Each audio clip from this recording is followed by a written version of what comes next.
सभी का बहुत बहुत स्वागत है। आज का जो हमारा वीडियो है वो है साइंस में। दोस्तों हमने टॉपिक लिया है फिजिक्स का आधुनिक विज्ञान, जो कि बहुत ही इंपॉर्टेंट टॉपिक है। एग्जाम में काफी क्वेश्चंस बनते हैं, तो आज हम इसको अच्छे समझेंगे और क्वेश्चन आंसर सेट लगाएंगे। तो फ्रेंड्स, आप इस वीडियो को ध्यान से देखिएगा और पूरा देखिएगा, जिससे इस टॉपिक से अगर क्वेश्चन आता है तो आप आसानी से इसको सॉल्व कर लेंगे। मैंने काफी अच्छे इंटरेस्टिंग तरीके से समझाया है, आपको बहुत अच्छे से समझ में आएगा और आप सारे क्वेश्चंस इसके सॉल्व कर लेंगे। चलिए दोस्तों, हम वीडियो स्टार्ट करते हैं। दोस्तों, फिजिक्स में हम जो जो टॉपिक पढ़ चुके हैं मैं आपको एक बार बता देता हूं। हमने सबसे पहले प्रकाश पढ़ा, लाइट का लेक्चर। अगर आपने अभी तक वो लेक्चर नहीं देखा है तो डिस्क्रिप्शन में मैंने लिंक दे रखी है, आप वो देख सकते हैं। लाइट का लेक्चर हमने अच्छे से पढ़ के इसके क्वेश्चन आंसर सेट भी लगा रखा है। उसके बाद हमने हीट पढ़ा था। हीट का दोस्तों मैंने अच्छे से लेक्चर बना रखा है, वो भी लिंक मैंने डिस्क्रिप्शन में दे रखी है। अगर आपने अभी तक ये दोनों वीडियो नहीं देखे हैं तो देख लीजिए, क्योंकि दोनों वीडियो कंप्लीट हो चुके हैं। हीट का क्वेश्चन आंसर टेस्ट बाकी है, वो मैं अपकमिंग डेज में लेकर आऊंगा। और अब बात करते हैं हम आधुनिक विज्ञान की। ये तीसरा हमारा टॉपिक है फिजिक्स का, जिसको आज हम डिस्कस कर रहे हैं। ठीक है। और साथ में क्वेश्चन आंसर सेट भी लगा रहे हैं इसका, तो ये वाला टॉपिक भी हमारा फिजिक्स का कंप्लीट हो जाएगा। उसके बाद फिजिक्स का हमारा टॉपिक बचेगा रेडियो एक्टिविटी, मतलब रेडियो सक्रियता। नेक्स्ट 2 से 3 दिन में दोस्तों ये वाला लेक्चर भी अपलोड हो जाएगा, तो आप इसको देख के फिजिक्स का जो मेन मेन सेक्शन है आप वो आराम से खत्म कर चुके होंगे एग्जाम से पहले। ठीक है। तो चलिए दोस्तों, हम आधुनिक विज्ञान मॉडर्न फिजिक्स को अच्छे से समझते हैं। फ्रेंड्स, हम इसको पढ़ेंगे किस किस सेक्शन में, मैं आपको पूरा स्ट्रक्चर बता देता हूं। सबसे पहले बात करेंगे हम परमाणु संरचना की, जिसको हम बोलते हैं एटॉमिक स्ट्रक्चर। सबसे पहले मैं आपको एटॉमिक स्ट्रक्चर के बारे में बताऊंगा, जिसमें बेसिक आपको बताऊंगा मैं परमाणु के बारे में, उसके न्यूक्लियस के बारे में, नाभिक के बारे में बताऊंगा, और इलेक्ट्रॉन, प्रोटॉन और न्यूट्रॉन के बारे में आपको मैं कुछ इंपॉर्टेंट पॉइंट्स बताऊंगा जो एग्जाम में पूछे जाते हैं। इसके बाद दोस्तों मैं आपको बताऊंगा न्यूट्रॉन का उपयोग। जो हम परमाणु संरचना में न्यूट्रॉन पढ़ेंगे, उसका उपयोग एक सबसे अच्छी जगह पर होता है, वो होता है नाभिकीय विखंडन में। और नाभिकीय विखंडन को बोलते हैं दोस्तों न्यूक्लियर फिजन। बहुत ही इंपॉर्टेंट टॉपिक है ये वाला। इसको देखो क्या होता है, नाभिकीय विखंडन की जो प्रोसेस होती है उसमें हम दो रिएक्शन देखते हैं। एक देखते हैं सबसे पहले हम कंट्रोल्ड चेन रिएक्शन, इसको हिंदी में बोला जाता है नियंत्रित श्रृंखला अभिक्रिया।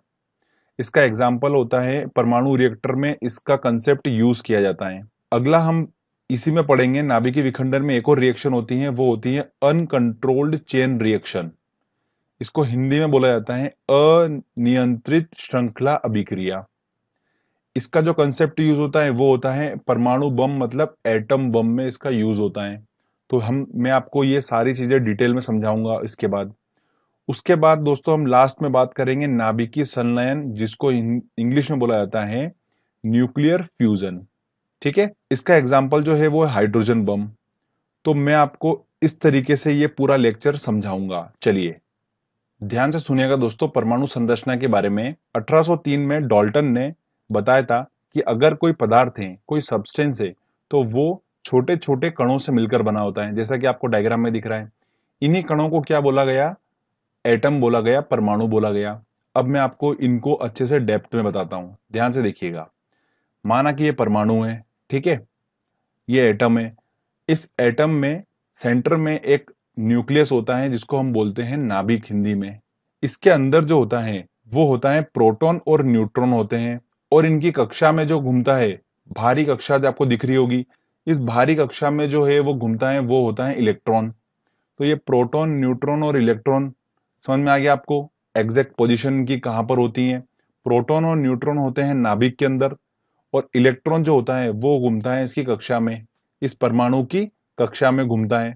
अब एक बात ध्यान रखिएगा, मान लो कोई एलिमेंट है, कोई एलिमेंट है, तत्व है कोई, तो उस तत्व का एटॉमिक नंबर जो होता है वो इसके नाभिक में उपस्थित जो आपको प्रोटॉन दिख रहा है उसकी जो संख्या होगी वही उसका एटॉमिक नंबर होता है। तो कभी कभी ये भी क्वेश्चन पूछ लेते हैं, कोई तत्व होता है तो उसका एक पर्टिकुलर एटॉमिक नंबर होता है, तो वो एटॉमिक नंबर कहां से पता चलता है? उसके नाभिक में उपस्थित प्रोटॉन। ये आपको प्रोटॉन दिख रहा है, कितने प्रोटॉन इसके नाभिक में उपस्थित हैं वो बता देगा उसका एटॉमिक नंबर। तो ये बहुत डेप्थ क्वेश्चन है, अगर पूछ लेते हैं तो मैंने आपको बता दिया कंसेप्ट।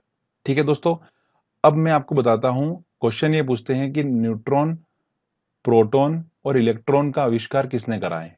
तो इसका मैंने एक बहुत अच्छा ट्रिक बनाया है, आप वो ट्रिक ध्यान से देखिए, आपको चुटकियों में याद हो जाएगा और कभी जिंदगी में भूल ही नहीं सकते हो आप। चलिए मैं आपको ट्रिक बताता हूं पहले। दोस्तों जैसा कि आपको डायग्राम में दिख रहा है, आपको ईंट नजर आ रही होगी। इस ईंट के ऊपर जब लोग नाचे, क्या हुआ दोस्तों, ईंट पर नाचे, तो क्या निकला इसमें से देखिए, इलेक्ट्रॉन निकला, प्रोटॉन निकला और न्यूट्रॉन निकला। ठीक है दोस्तों, तो जब हम ईंट पर नाचे तो इलेक्ट्रॉन, प्रोटॉन और न्यूट्रॉन निकला। समझ में आ गया। तो ट्रिक ये है हमारी, ईंट पर नाचे, यही हमारी ट्रिक है। देखिए, ई से हमारा बना इलेक्ट्रॉन, ट से बना थॉमसन। अब मैंने थोड़ा सा इसको ट्रिकी कर दिया है, कभी कभी थॉमसन पूछ लेते हैं तो हम उसको समझ सकते हैं, थॉमसन थॉमसन। ठीक है। प से हमारा बन गया प्रोटॉन और र से रदरफोर्ड। ना से हमारा बना न्यूट्रॉन और चे से बना चेडविक। ये बहुत क्वेश्चन पूछते हैं कि न्यूट्रॉन की खोज किसने करी, तो वो करी चेडविक ने। ठीक है। तो इस ट्रिक से हम आसानी से याद रख सकते और आप इसको भूल भी नहीं पाएंगे। वापस हम वहीं चलते हैं और कंटिन्यू करते हैं। इलेक्ट्रॉन, प्रोटॉन और न्यूट्रॉन के बारे में हम पढ़ रहे थे, तो उनके बारे में कुछ इंपॉर्टेंट पॉइंट्स मैं आपको बता देता हूं। तो दोस्तों आपने ये तो पता कर ही लिया है कि इलेक्ट्रॉन, न्यूट्रॉन और प्रोटॉन की खोज किसने करी। ट्रिक के माध्यम से आपको याद हो चुका है। अब इलेक्ट्रॉन के बारे में कुछ इंफॉर्मेशन आपको दे देता हूं मैं। खोज इसकी किसने करी थी, थॉमसन ने करी थी। इसके ऊपर, इलेक्ट्रॉन के ऊपर जो चार्ज होता है वो होता है नेगेटिव चार्ज। ध्यान रखिएगा, नेगेटिव चार्ज होता है और ये एक स्टेबल कण है। कैसा है, स्थायी कण है ये। प्रोटॉन के बारे में बता देता हूं मैं आपको। पहले आपको मैंने इलेक्ट्रॉन के बारे में बता दिया, प्रोटॉन के बारे में ध्यान सुनिएगा। इसकी खोज किसने करी थी, पी से हमारा जो ट्रिक था, ईंट पर नाचे तो पर, तो प से हमारा बना प्रोटॉन और र से रदरफोर्ड। तो खोज किसने करी इसकी, रदरफोर्ड ने करी। और इसके ऊपर जो चार्ज होता है प्रोटॉन के ऊपर, वो होता है पॉजिटिव चार्ज। ये भी एक स्थायी कण है। अगला आता है हमारा न्यूट्रॉन।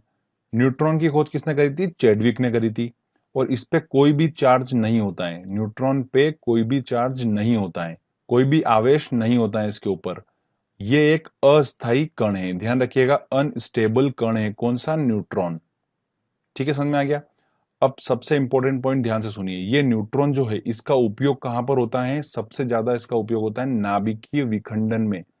नाभिकीय विखंडन में इसका यूज करा जाता है और इससे नाभिकीय ऊर्जा को विद्युत ऊर्जा में कन्वर्ट करते हैं। ठीक है, इस न्यूट्रॉन की हेल्प से। वो मैं आपको पूरी प्रोसेस बताता हूं। चलिए, नाभिकीय विखंडन के बारे में हम बात करते हैं अब। दोस्तों जैसा कि आप देख पा रहे हैं यहां पर, कि आपको एक नाभिक दिख रहा होगा, यूरेनियम 235 का एक नाभिक है। जब इसके ऊपर न्यूट्रॉन की बौछार की जाती है, ठीक है, कंटिन्यूसली न्यूट्रॉन की जब बौछार की जाती है, तो ये नाभिक दो इक्वल पार्ट में डिवाइड हो जाता है। समझना ध्यान से, जब हमने न्यूट्रॉन की इस नाभिक पे बौछार करी, यूरेनियम 235 का नाभिक है, जब उस पे हमने बौछार करी तो ये दो इक्वल बराबर नाभिक में टूट जाता है और साथ में तीन न्यूट्रॉन जनरेट हो जाते हैं। तीन नए न्यूट्रॉन निकल गए और एनर्जी निकलती है, बहुत अधिक मात्रा में ऊर्जा निकलती है। ठीक है दोस्तों, तो ये प्रोसेस जो होती है, ये प्रोसेस कहलाती है नाभिकीय विखंडन। न्यूक्लियर फ्यूजन की प्रोसेस समझ में आ चुकी है आपको। अब देखिए, ध्यान से सुनिएगा, जो निकले हुए न्यूट्रॉन हैं, ये न्यूट्रॉन वापस से क्या करते हैं, जो टूटे हुए नाभिक आ रहे हैं दो, उनसे वापस टकराते हैं और फिर उनको और डिवाइड कर देते हैं। तो ऐसा जब तक करते रहते हैं जब तक कि उस नाभिक का पूरा अस्तित्व खत्म कर देते हैं ये, तब तक ये करते रहते हैं। तो ये प्रोसेस चलती रहती है। अब इस न्यूट्रॉन जो होता है, ये जो तीन न्यूट्रॉन जनरेट हुए हैं, इस न्यूट्रॉन की जो स्पीड होती है, गति होती है, ये बहुत तेज होती है। तो इस गति को कंट्रोल करा जाता है और कभी कभी इस गति को कंट्रोल नहीं करा जाता है। तो ये दो टाइप की रिएक्शन होती हैं जो मैंने आपको बताया था स्टार्टिंग में। चलिए मैं आपको बता देता हूं। आपको दिख रहा होगा यहां पर, ये न्यूट्रॉन है। सपोज करते हैं कि ये न्यूट्रॉन जनरेट हुए नाभिकीय विखंडन की प्रोसेस के थ्रू। अब इस न्यूट्रॉन को जनरेट होने के बाद इसमें से दो को आवेशित कर लिया, मतलब दो न्यूट्रॉन को पकड़कर खींच लिया और शांत कर दिया। ठीक है, और किसकी हेल्प से करते हैं, वो मंदक मॉडरेटर की हेल्प से उसको हम क्या करते हैं, शांत कर देते हैं दो को। और मॉडरेटर जो होते हैं, ये होते हैं जैसे ग्रेफाइट हुआ, है ना, भारी जल हुआ, D2O हुआ, तो अलग अलग होते हैं, मैं आपको आगे बताऊंगा इसके बारे में। तो इसकी हेल्प से हम क्या करते हैं, इन दो न्यूट्रॉनों को कंट्रोल कर लेते हैं और एक को रहने देते हैं। ठीक है, इस प्रोसेस को हम क्या बोलते हैं, नियंत्रित श्रृंखला अभिक्रिया, मतलब हमने कंट्रोल कर लिया, न्यूट्रॉनों को कंट्रोल कर लिया, तो इसको हम बोलते हैं कंट्रोल्ड चेन रिएक्शन। और यही कंसेप्ट जो है वो यूज होता है परमाणु रिएक्टर में, एटॉमिक रिएक्टर में जो कंसेप्ट यूज होता है वो यही कंसेप्ट यूज होता है। तो बहुत अच्छे से मैंने कंसेप्चुअली बताया आपको, आई थिंक आपको समझ में आया होगा। अब थोड़ा सा ध्यान दीजिए, ये तो मैंने आपको बताया कि जब हमने न्यूट्रॉनों को कंट्रोल कर लिया, जैसे कि मान लो कि न्यूट्रॉनों कंट्रोल नहीं करते हैं और इनको नाभिक से बार बार टकराने देते हैं, तो और नाभिक में टूट जाएगा वो, और न्यूट्रॉन जनरेट होंगे और एनर्जी निकलेगी। तो ये जो प्रोसेस होती है, ये प्रोसेस होती है दोस्तों अनकंट्रोल्ड चेन रिएक्शन में, जिसमें हम कोई कंट्रोल नहीं कर रहे हैं। और उसका एग्जाम्पल होता है एटम बम, जो मैंने आपको बताया था स्टार्टिंग में। ठीक है, मतलब अगर हम न्यूट्रॉनों को कंट्रोल कर रहे हैं तो वो हो गया हमारा कंट्रोल चेन रिएक्शन, मतलब नियंत्रित श्रृंखला अभिक्रिया। जिसमें हम नहीं कर रहे हैं कंट्रोल, वो हो गया अनकंट्रोल्ड चेन रिएक्शन। ठीक है, वो हो गया अनियंत्रित श्रृंखला अभिक्रिया, उसका एग्जाम्पल है एटम बम। तो अब मैं आपको परमाणु रिएक्टर और एटम बम के बारे में बहुत इंपॉर्टेंट पॉइंट्स बताता हूं, चलिए। परमाणु रिएक्टर, एटॉमिक रिएक्टर के बारे में ध्यान से सुनिएगा। एक ऐसी यूनिट होती है जिसमें यूरेनियम 235, ये एक तत्व होता है यूरेनियम 235। इस पे क्या करा जाता है, कंट्रोल फ्यूजन कराते हैं इसका, मतलब एक नियंत्रित विघटन कराते हैं यूरेनियम 235 का। विघटन की प्रोसेस मैंने आपको बता दी, मतलब क्या करते हैं, यूरेनियम 235 पे न्यूट्रॉन की बौछार करते हैं और फिर वो उसको तोड़ते जाते हैं, तो एक कंट्रोल करते हैं उसको। किसकी वजह से, मंदक की हेल्प से, जो मॉडरेटर है उनकी हेल्प से हम इसको कंट्रोल करते जाते हैं। तो ये एक प्रोसेस होती है। आगे ध्यान से सुनिएगा, इस प्रोसेस में क्या होता है, जो एनर्जी निकलती है, वो एनर्जी से क्या होता है, पानी जो होता है वो वेपराइज हो जाता है, और वेपराइज वेपर वेपर बन गया, मतलब भाप बन गया। उससे हम क्या करते हैं, टरबाइन घुमाते हैं। टरबाइन घूमती है तो उससे इलेक्ट्रिसिटी जनरेट हो जाती है। तो मतलब नाभिकीय ऊर्जा को हमने विद्युत ऊर्जा में कन्वर्ट कर लिया। किसकी हेल्प से, परमाणु रिएक्टर। समझ में आया आपको? आगे ध्यान से सुनिए, इसमें ईंधन जो यूज होता है, पहले यूरेनियम यूज होता था, अब थोरियम और प्लूटोनियम दोनों का यूज होने लगा है परमाणु रिएक्टर में। एक बात और ध्यान रखिएगा, इसमें जो मंदक यूज होता है वो होता है कैडमियम और बोरॉन की छड़ यूज की जाती है, या तो फिर D2O मतलब भारी जल और ग्रेफाइट का यूज किया जाता है। मंदक मॉडरेटर का काम क्या होता है, मैंने आपको बता चुका हूं कि इसमें न्यूट्रॉनों को ये क्या करता है, कंट्रोल करता है मंदक। तो ये भी डायरेक्टली क्वेश्चंस पूछ सकते हैं, अच्छी अच्छी एग्जाम में क्वेश्चंस आते हैं इनसे। IAS के एग्जाम में हुआ, UPSC के एग्जाम में हुआ, ये क्वेश्चंस बनते हैं। ठीक है दोस्तों, चलिए, ये परमाणु रिएक्टर के बारे में मैंने आपको इन्फॉर्मेशन दे दी है। आगे हम बात करते हैं परमाणु बम। ये परमाणु बम किसका है, ध्यान रखिए, किस कंसेप्ट पे काम करता है ये, अनकंट्रोल्ड चेन रिएक्शन। इसका पहला पॉइंट है, ध्यान सुनिएगा, नाभिकीय विखंडन पे आधारित होता है, बिल्कुल। बम बनाने में यूरेनियम 235 और यूरेनियम 239 का प्रयोग होता है। ध्यान रखिएगा, बम बनाने में यूरेनियम 235 और 239 का यूज होता है। ऐसे ध्यान रखिए कि बहुत अधिक मात्रा में इसमें ऊर्जा निकलती है, क्योंकि इसमें कंट्रोल ही नहीं कर रहे हैं हम, बार बार टकरा रहा है, तो एनर्जी काफी अधिक मात्रा में निकलती है। इसीलिए सबसे डेंजरस जो होता है बम, वो होता है परमाणु बम। और परमाणु बम जो है वो सबसे पहले ध्यान रखिएगा, इसको किसने बनाया था, ओपन हीमर ने बनाया था। अब इसका नाम याद करना डिफिकल्ट है, तो ऐसे ध्यान रखिए, आपको जैसे डार्क दिख रहा होगा वो हीमर। तो परमाणु बम की वजह से क्या होता है, लोग मर जाते हैं। तो दोस्तों मर से आप वो ध्यान रख सकते हैं। ठीक है, तो ओपन हीमर ने क्या करा था, पहला परमाणु बम बनाया था। और दोस्तों परमाणु बम का यूज जो हुआ था वो द्वितीय विश्व युद्ध में पहली बार अमेरिका ने करा था जापान पे, और हिरोशिमा और नागासाकी पर उसने बम गिराया था, आप सभी को पता ही है। अब दोस्तों हम बात करते हैं नाभिकीय संलयन की। इस प्रोसेस में क्या होता है, दो या दो से ज्यादा नाभिक जो होते हैं वो आपस में मिलकर एक बड़ा नाभिक बना देते हैं। ठीक है, और साथ में बहुत अधिक मात्रा में ऊर्जा निकलती है। इस प्रोसेस को हम क्या बोलते हैं, नाभिकीय संलयन बोलते हैं, न्यूक्लियर फ्यूजन बोलते हैं। एक बात और ध्यान दीजिएगा, जो दो अलग अलग नाभिक थे जैसे आपको दिख रहा है, इनका जो द्रव्यमान था और बाद में जो एक पूरा बड़ा नाभिक बन गया उसका द्रव्यमान में डिफरेंस होता है। और ये जो द्रव्यमान में जो हानि होती है ना, ये निकल जाती है ऊर्जा के रूप में। ठीक है। और यही कंसेप्ट जो बताया था वो बताया था अपना आइंस्टीन ने E equal to mc² equation से। तो ये छोटा सा कंसेप्ट मैंने आपको बताया है। अब दोस्तों ध्यान से सुनिएगा, नाभिकीय संलयन की जो प्रोसेस होती है, ये नाभिकीय संलयन की प्रोसेस जो होती है ये पृथ्वी पर पॉसिबल नहीं है। क्यों पॉसिबल नहीं है? क्योंकि इसके लिए अधिक ताप और अधिक दाब की जरूरत होती है। टेम्परेचर बहुत हाई चाहिए रहता है, बहुत ऊष्मा चाहिए रहती है, तब जाके नाभिकीय संलयन की प्रोसेस हो पाती है। और पृथ्वी पर ऐसी कंडीशंस है नहीं। तो ये प्रोसेस जो होती है वो कहां पर होती है? जहां पर अधिक ताप और दाब है। वो कहां पर है? सन पर है। तो नाभिकीय संलयन की जो प्रोसेस होती है वो होती है सन पर। ठीक है। और इसका जो एक और यूज किया जाता है, इसका एक मेन यूज किया जाता है नाभिकीय संलयन का, वो किया जाता है हाइड्रोजन बम में। हाइड्रोजन बम में नाभिकीय संलयन का कंसेप्ट यूज किया जाता है। तो अब थोड़ा मैं आपको बता देता हूं, जैसे कि सूरज पर क्या प्रोसेस होती है। तो हाइड्रोजन हाइड्रोजन के दो नाभिक मिलकर एक हीलियम का नाभिक बना देते हैं। और न्यूट्रॉन निकलता है, प्लस साथ में अधिक मात्रा में एनर्जी निकलती है। और यही एनर्जी जो होती है नाभिकीय संलयन में, ध्यान रखिएगा, ये जो प्रकाश एकदम जनरेट होता है, ये प्रकाश जाता है तारों तक। और तारों के पास अपना कोई प्रकाश नहीं होता है। जो तारे आपको टिमटिमाते चमकते हुए दिखाई देते हैं, इनके पास कोई अपना प्रकाश नहीं है। ये नाभिकीय संलयन की प्रोसेस के थ्रू जो लाइट निकली है, ऊर्जा निकली है, वो ऊर्जा है जो उनके पास होती है, जो हमको दिखाई देती है। ठीक है ना। तो ये दो पॉइंट अब समझ में आ गए आपको। सूर्य पर नाभिकीय संलयन प्रक्रिया होती है और तारों का प्रकाश समझ में आ चुका है, नाभिकीय संलयन पे डिपेंड करता है। तो फ्रेंड्स, यहाँ पर ये टॉपिक हमारा जो होता है वो फिनिश होता है। अब हम बात करते हैं टेस्ट की। आई थिंक आपको ये टॉपिक अच्छे से समझ में आ चुका होगा। आप आराम से, अगर आपने ध्यान से समझा होगा, तो आप सारे क्वेश्चंस बिल्कुल चुटकियों में लगा लोगे। चलिए हम टेस्ट स्टार्ट करते हैं। दोस्तों हमारा पहला क्वेश्चन है, परमाणु के नाभिक में होते हैं। परमाणु के नाभिक में क्या होता है? देखिए, इलेक्ट्रॉन जो होता है, वो इलेक्ट्रॉन तो बाहर घूमता है उसकी कक्षा में। तो परमाणु के नाभिक में क्या होंगे? प्रोटॉन और न्यूट्रॉन होते हैं। तो प्रोटॉन और न्यूट्रॉन, मतलब आंसर इसका ए होगा।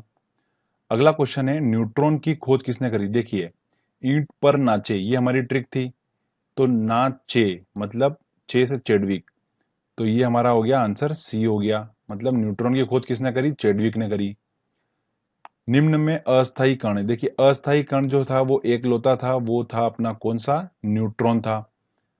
बाकी प्रोटॉन और इलेक्ट्रॉन जो होते हैं वो स्थायी कण होते हैं। तो इसका आंसर होगा बी आंसर। आगे और इंपॉर्टेंट क्वेश्चन देखते हैं हम। अगला है, किसी तत्व की परमाणु संख्या होती है। देखिए, कोई भी एलिमेंट है, कोई तत्व है, उसकी परमाणु संख्या, एटॉमिक नंबर कैसे बताया था मैंने? उसके नाभिक में, उसके न्यूक्लियस में उपस्थित प्रोटॉनों की संख्या मैंने आपको बताया था। तो इसका आंसर क्या होगा? नाभिक में प्रोटॉनों की संख्या, मतलब इसका बी आंसर होगा। वही उसकी परमाणु संख्या होती है। अगला क्वेश्चन है, परमाणु में प्रोटॉन रहते हैं। प्रोटॉन कहां पर रहते हैं? नाभिक के भीतर रहते हैं। तो इसका आंसर लगेगा ए आंसर। एक भारी नाभिक के हल्के नाभिक में टूटने की प्रोसेस। देखिए, एक भारी नाभिक से दो हल्के नाभिक में टूटने की प्रोसेस जो होती है वो होती है नाभिकीय विखंडन। तो इसका आंसर क्या लगेगा? बी आंसर लगेगा। ठीक है ना दोस्तों। चलिए आगे और इंपॉर्टेंट क्वेश्चन देखते हैं हम। अगला आता है दोस्तों हमारा, हाइड्रोजन बम आधारित होता है, किस कंसेप्ट पे आधारित होता है? तो हाइड्रोजन बम मैंने आपको बताया था नाभिकीय संलयन के कंसेप्ट पे आधारित होता है। इसका आंसर लगेगा ए आंसर। अगला क्वेश्चन है, परमाणु बम का सिद्धांत आधारित है। देखिए, परमाणु बम, यहां पर विघटन की बात होगी जरूर, तो नाभिकीय विघटन, मतलब बी आंसर होगा। सूर्य पर ऊर्जा का निर्माण होता है। सूर्य पर ऊर्जा का निर्माण होता है नाभिकीय संलयन द्वारा। बहुत अधिक ताप और बहुत अधिक दाब चाहिए रहता है, वो होता है नाभिकीय संलयन में। तो उसका आंसर होगा ए आंसर। अगला देखते हैं हम, नाभिकीय रिएक्टर और परमाणु बम में ये अंतर है कि, देखिए चार ऑप्शन दे रखे हैं। नाभिकीय रिएक्टर में कोई श्रृंखला अभिक्रिया नहीं होती, ये तो सबसे पहले गलत ही बोल दिया। नाभिकीय रिएक्टर जो होता है उसमें क्या होता है दोस्तों? श्रृंखला अभिक्रिया होती है। नाभिकीय रिएक्टर में श्रृंखला अभिक्रिया नियंत्रित होती है, बिल्कुल सही बात बोली है। तो इसका आंसर लगेगा बी आंसर। नाभिकीय रिएक्टर में श्रृंखला अभिक्रिया नियंत्रित नहीं होती है, गलत। परमाणु बम में कोई श्रृंखला अभिक्रिया नहीं होती है, ये भी गलत। तो इसका आंसर होगा बी आंसर। अगला क्वेश्चन आता है दोस्तों हमारा, नाभिकीय रिएक्टरों में ऊर्जा उत्पन्न होती है। तो नियंत्रित संलयन द्वारा, अनियंत्रित संलयन। देखो, नाभिकीय रिएक्टर की बात करी है तो यहाँ पर विघटन की बात होगी। तो वो होगा दोस्तों हमारा नियंत्रित विघटन, मतलब कंट्रोल्ड चेन रिएक्शन के द्वारा होता है नाभिकीय रिएक्टर में, और अनकंट्रोल्ड किस में होता है? एटम बम में होता है, परमाणु बम में। अगला क्वेश्चन है हमारा, सूर्य की ऊर्जा उत्पन्न होती है नाभिकीय संलयन द्वारा। C answer. देखिए कितना क्वेश्चन पूछा गया है, 96, 2001, 6, 9 रिपीट होता रहता है, तो ध्यान रखिएगा क्वेश्चन नाभिकीय संलयन द्वारा सूर्य की ऊर्जा उत्पन्न होती है। अगला क्वेश्चन देखते हैं हम, नाभिकीय रिएक्टर में भारी जल का प्रयोग किस रूप में किया जाता है? देखिए भारी जल मतलब ये मंदक है, ठीक है, और मंदक का यूज मतलब मॉडरेटर का यूज हम करते हैं, कहां पर करते थे हम?